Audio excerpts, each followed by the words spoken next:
are very rigid categories for this. Yes, we can identify which one. They each have a term, like the jue, the jia, the gu, so I'm not going to give you all that. But yes, the sacrificial ritual bronze set these types. We can know this shape is such and such. Yeah. Did the archaeologists find the molds? Are there molds available there too to see? Molds for? Molds. You go. Yes, they find at excavation site also in the cube size, the molds. Some are intact, others are in fragments. So I wonder, was there any inkling that these figures existed and people were wondering where they were and looking for them? Or was it a purely accidental discovery that opened up this whole new area? How they find it, right? I think the farmer, are you asking how they found the tomb site?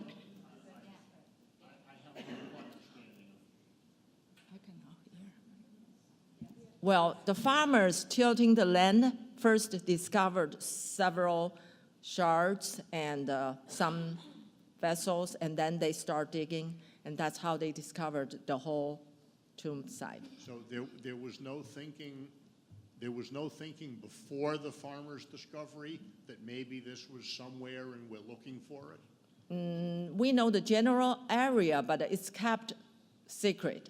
Obviously, all the imperial tombs in the early times, if it's an imperial tomb, they even, killed the builders. Thank you.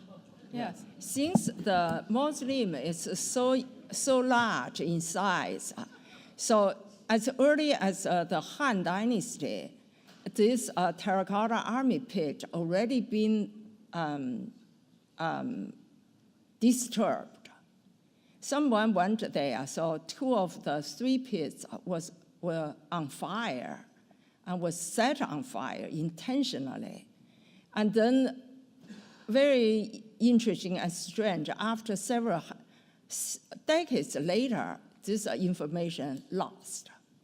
So until 1974, first farmers find pit 1, and then in the next 2 years, archaeologists are really encouraged by the discovery of the first pit. So 2 years later, they find second one and third.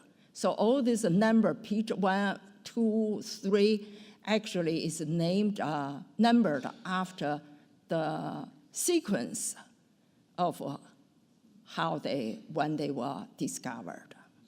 But both pit 2 and 3, archaeologists didn't really immediately excavated them, as they, I think, run off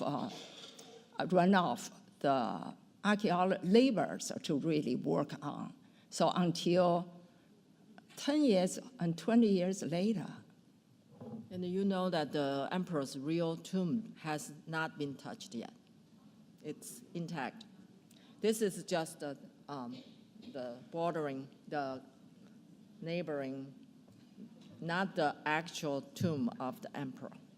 That is waiting yet to be. No, I don't think so.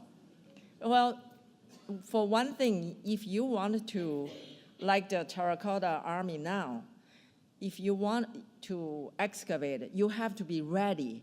8,000 soldiers, they can immediately deteriorate exposed to air.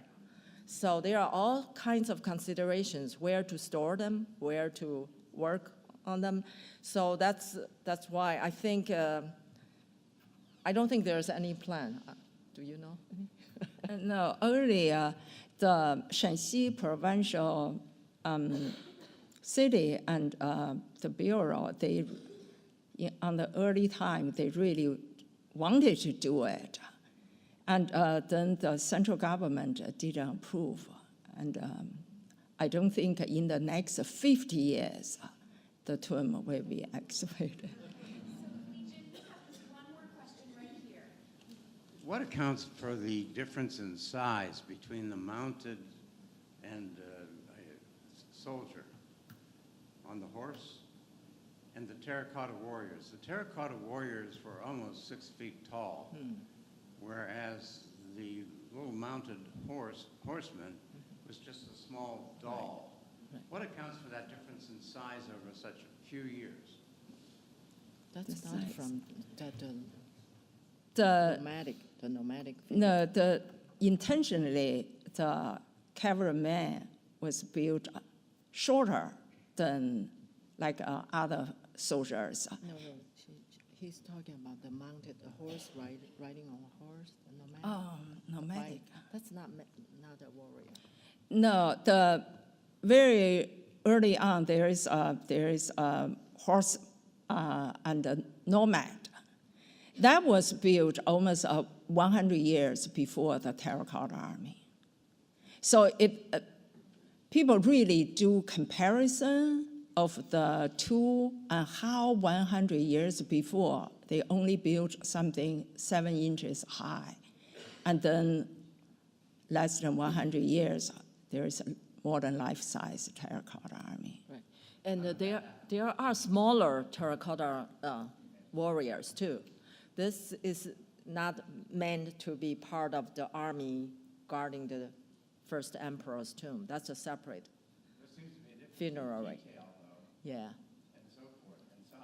Right. Well, there are all kinds. We found all kinds of sizes of funerary figurines. So. Okay, that's thank not- you so much, and please join me in thanking